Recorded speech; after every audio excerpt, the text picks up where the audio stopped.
और एक बात बोलें, कह दो बोलो। अरे जरा जोर से तो कहो। जो भी है ना सब बीत जाएगा। क्या होगा?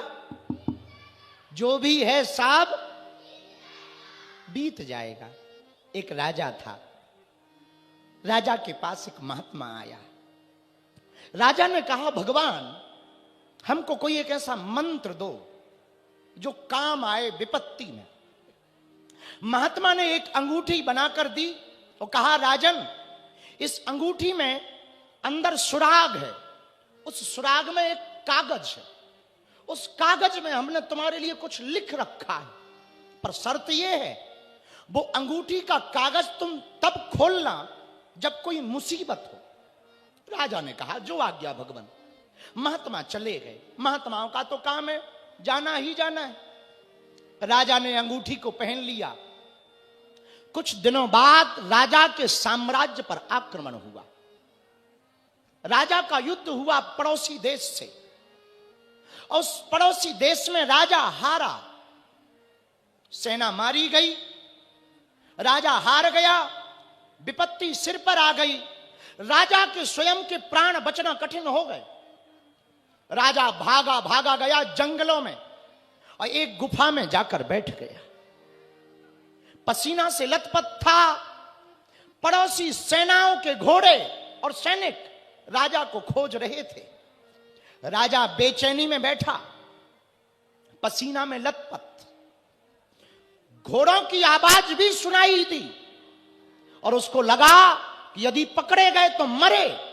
सेना तो मर ही गई, साम्राज्य तो लुट ही गया, आज पकड़े गए तो मर गए। मेरी जिंदगी का ये अंतिम दिन है। इस ऐसी विपत्ति मैंने कभी देखी ना।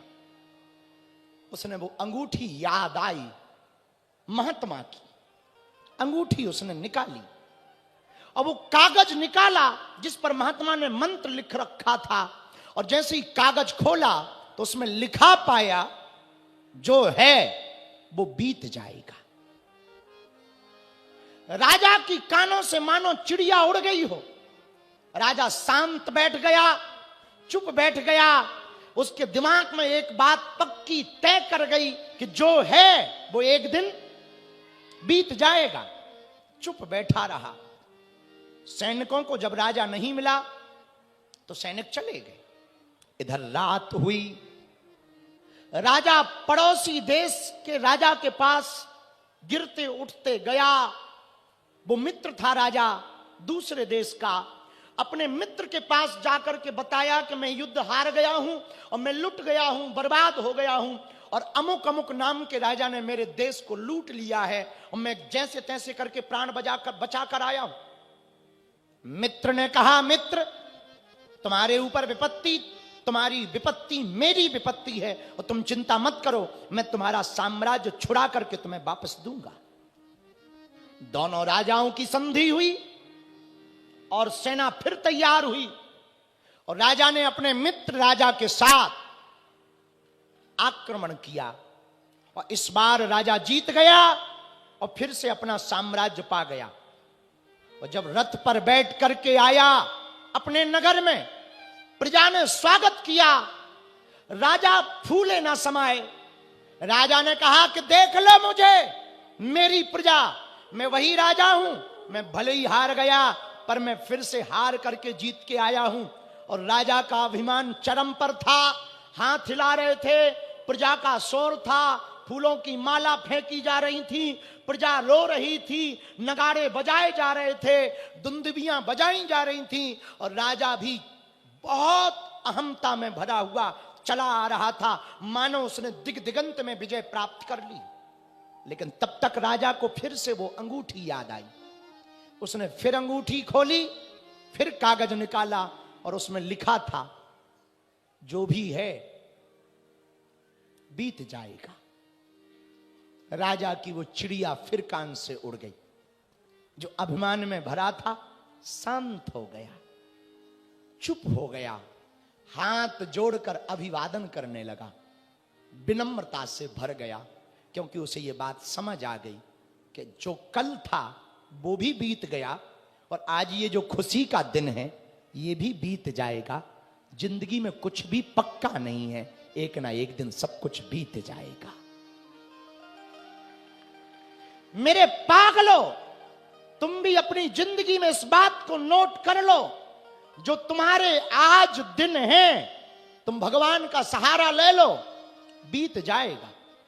आज बुरा है तो कल अच्छा होगा, आज दुष्परिणाम है तो कल सुपरिणाम आएंगे, आज अंधेरा है तो कल उजाला आएगा। प्रकृति का सिद्धांत है, दुख का झूला जितना पीछे तक जाता है, सुख का झूला उतना ही आगे तक आता है। यह नियम है प्रकृति का। उजाला होगा तो अंधेरा होगा, अंधेरा होगा तो उजाला भी होगा, गर्मी भयंकर होगी तो बारिश भी होगी, और बारिश भयंकर होगी तो ठंडी भी भयंकर पड़ेगी।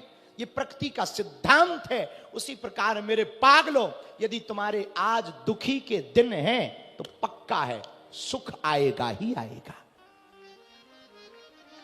लेकिन धैर्य रखना जिंदगी में बहुत जरूरी, ठहराव जीवन में बहुत आवश्यक है, जिंदगी में रुकना बहुत आवश्यक है।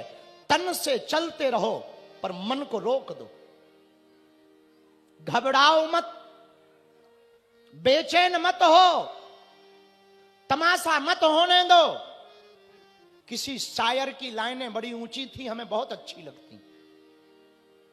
घर के अंदर जी भर कर रो लो, अपने घर के अंदर जी भर कर रो लो, पर दरवाजा मुस्कुरा कर खोलो।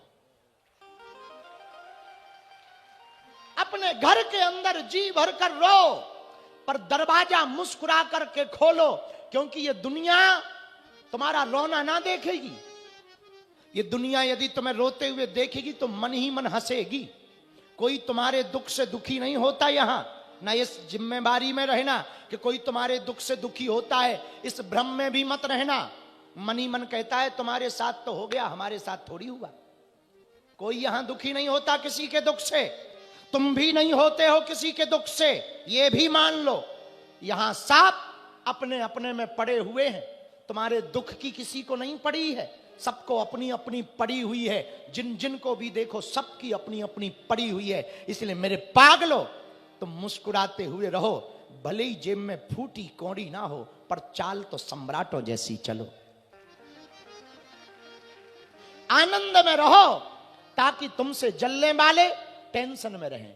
मुस्कुराते हुए रहो, क्योंकि भिक्षा का पात्र तो भरा जा सकता है, इच्छा का पात्र भरा नहीं जा सकता है। और इच्छाओं को जितना कम रखोगे उतने खुश रहो। बालाजी महाराज के कृपा पात्र बागेश्वर धाम पीठाधीश्वर परम पूज्य धीरेन्द्र कृष्ण शास्त्री जी महाराज का पावन संकल्प।